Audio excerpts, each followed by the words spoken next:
salut les turfeuses, salut les turfeurs, bienvenue pour un nouveau pronostic de Benoît Requin. Merci pour vos likes, pour vos commentaires, n'hésitez pas à vous abonner pour recevoir tous mes pronostics tous les jours et n'hésitez pas à rejoindre ma communauté pour avoir accès à tous les tickets pour la course du Quintet. Ok, place au pronostic du Quintet du samedi 31 octobre, direction Chantilly pour le prix de la Vierge de Lorette.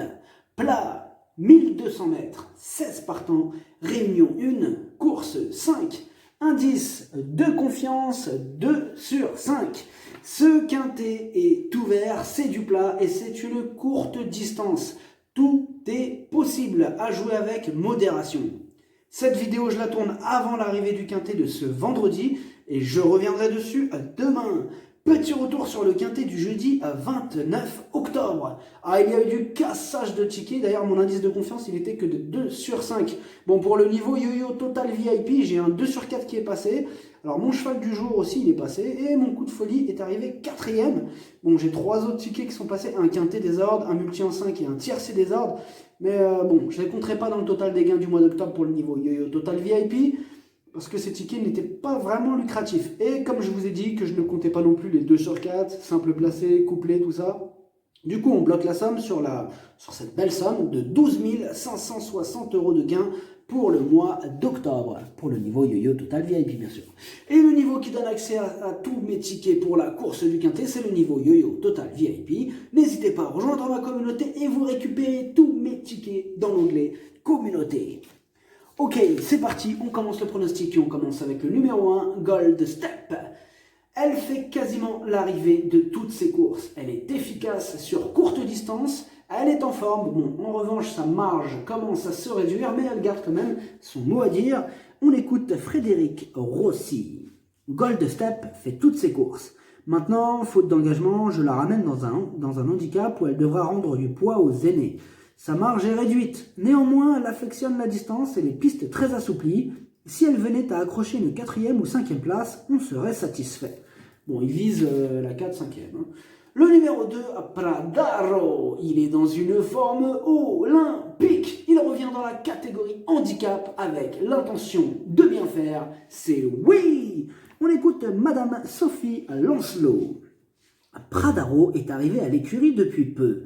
Tout se passe au mieux. Et il s'est très bien défendu pour son premier essai sous mon entraînement. Je ne veux pas trop être ambitieuse, car je ne le connais pas encore totalement, mais j'ai bon espoir de finir dans la bonne combinaison, d'autant que Christiane Demuro le connaît. Le numéro 3, Moutra Fort. Il reste sur un échec qui comporte quelques excuses valables. Piloté cette fois-ci par Pierre-Charles Boudot, il y a de la revanche dans l'air, et on écoute Henri-Alex Pantal. Moutrafort reste sur une sortie à effacer. Il avait un numéro de corde rédhibitoire. Le cheval est resté bien le matin à l'entraînement. À l'issue d'un bon parcours, un rachat de sa part est attendu dans un tel événement. Le numéro 4, King Rob. Il a remporté sa dernière course, mais il semble barré pour les premières places. Mais c'est loin d'être une impossibilité. On écoute Mathieu Boutin. King Rob a réalisé un bel automne et reste d'ailleurs sur un succès. Sa valeur s'en ressent. 1200 mètres n'est peut-être pas la distance sur laquelle il est le plus efficace. Il y a déjà bien couru, mais face à une opposition moins huppée et a pris une valeur moins élevée. Je mise sur sa forme et son aptitude au terrain lourd. Le numéro 5, 1000 Sabor. C'est une rentrée pas revue depuis le mois de juin. Il a été aussi pénalisé pondéralement pour ce retour à la compétition. C'est vrai que sa candidature comporte quelques zones d'ombre. Le numéro 6, Killfresh Memories. Il est régulier dans l'ensemble, il est dans sa catégorie, il a déjà fait ses preuves sur ce parcours, il est efficace en terrain lourd et il est confié à Super Pasquier. Énorme oui. Le numéro 7, Backwell Coffee. Il a déjà fait ses preuves à ce niveau de compétition, mais il préfère le bon terrain. Néanmoins, on ne peut pas l'interdire sur ce seul facteur, surprise possible. On écoute d'ailleurs son entraîneur Mauricio Delcher Sanchez. Bakwell Coffee reste sur des tentatives correctes. Il est compétitif à ce point-là. Malheureusement, le terrain pénible n'est pas sa tasse de thé. S'il peut bénéficier d'une bonne place à la corde, il peut faire l'arrivée. C'est un cheval courageux qui fait toutes ses courses. J'espère que cela sera encore le cas. Le numéro 8, Chasing Dreams. La régularité ne fait pas partie de ses principales qualités. Elle passe un test à ce niveau et, comme d'habitude avec elle, ce sera tout ou rien. On écoute Henri-Alex Pantal pour le 8. Chasing Dreams n'a pu confirmer ses plus récentes sorties dernièrement. À sa décharge, elle ne s'est pas adaptée à la piste de Fontainebleau. Elle a 3 ans, affronte ses aînés et découvre les handicaps ici. Maintenant, la valeur qui lui est attribuée semble cohérente. Le numéro 9, Theory of Time. C'est la compagne d'entraînement de la précédente citée et elle est exactement dans le même cas de figure que sa copine. Kit ou double, on écoute encore à Henri-Alex Pantal, et oui, parce qu'il a les deux. Alors, Theory of Dream et Chasing Dreams, sa compagne de couleur, sont inséparables ou presque. Elle avait l'une et l'autre très bien couru à Chantilly le 12 septembre dernier avant de ne pas bien s'adapter au tracé de Fontainebleau. Elle découvre les handicaps face à ses aînés ce samedi, on verra bien. Le numéro 10, Arlan, c'est au niveau réclamé qu'il évolue. Alors là, ce samedi, il monte sérieusement de catégorie, sa tâche s'annonce délicate, même si on sait que dans cette discipline, bien souvent, les outsiders sont rois. On écoute pour ce numéro 10, Gérard Aidan. Arlan vient acquis à réclamer. Il monte nettement de catégorie et à cette valeur, sa marge au poids est restreinte. Toutefois, il affectionne le terrain lourd et avec un bon déroulement de course, j'espère qu'il pourra accrocher une petite allocation. Avant le coup, sa tâche me paraît toutefois compliquée. Oui, pas très chaud.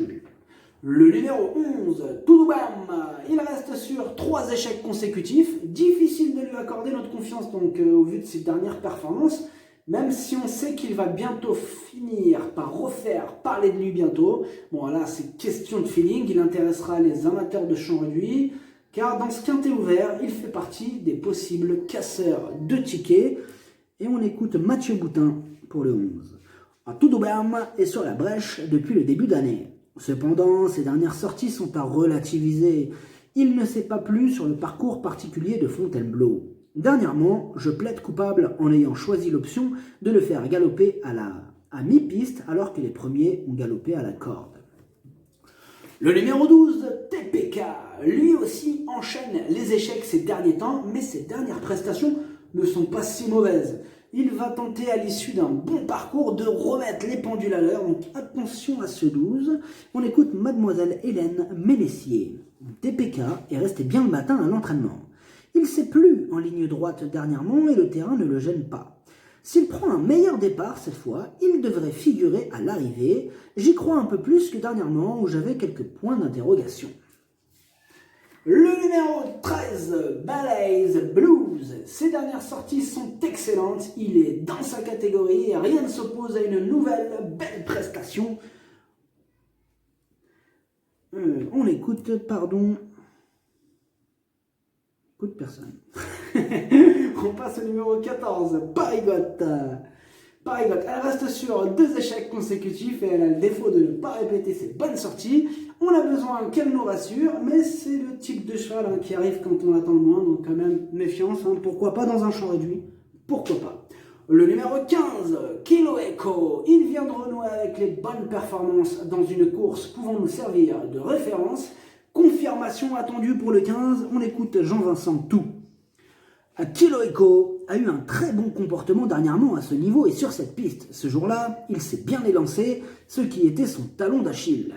J'espère qu'il en sera de même samedi. Si tel est le cas, il est légitime d'espérer une confirmation de sa part car le cheval se plaît en terrain lourd. Le numéro 16, Astonic. Il monte sérieusement de catégorie là. D'autres chevaux nous apportent de plus solides garanties dans cette épreuve. Outsider pour ce numéro 16, on écoute quand même François Montfort.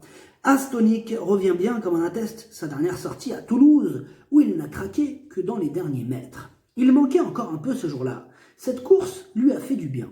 C'est un spécialiste du terrain lourd. Maintenant, il faudra gérer la corde 14.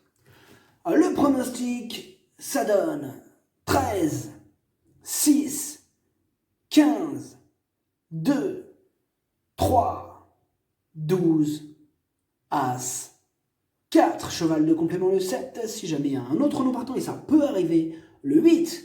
Merci d'avoir suivi cette vidéo, n'hésitez pas à vous abonner pour recevoir tous mes pronostics tous les jours, et n'hésitez pas à rejoindre ma communauté pour avoir accès à tous les tickets pour la course du quintet, à jouer avec modération, bonne chance, chopez-le moi, ciao.